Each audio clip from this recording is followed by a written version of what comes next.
பண்றதுன்னே தெரியலம்மா. அழுகையா வந்துச்சு. உங்களை ரொம்ப மிஸ் பண்றேம்மா.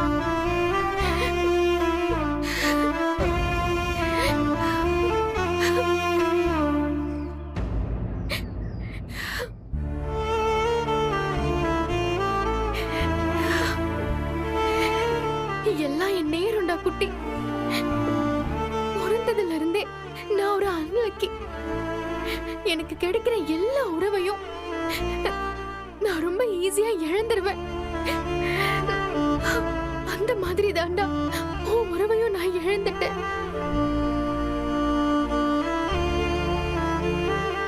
எல்லாத்துக்கும் என் அவசர புத்தி தான் காரணம். ஏன்னா நான் மட்டும் சரியா இருந்திருந்தா இன்னைக்கு யாருக்குமே எந்த பிரச்சனையும் வந்திருக்காது. நம்ம எல்லாருமே ஒன்னாவே இருந்திருக்கலாம். நான் உன்னை இவ்வளவு தூரம் தேடி வர வேண்டிய சிச்சுவேஷனே வந்திருக்காது. என்ன பிரச்சனை வந்திருந்தாலும் நான் உன் கூட இருந்திருக்கணும்டா. உன்னை ஆசிரமத்துல போட்டுட்டு போயிருக்கவே கூடாது. இதெல்லாம் தானே இவ்வளவு பிரச்சனைக்கு காரணம். நான் பெரிய தப்பு பண்ணிட்டேன்டா குட்டி.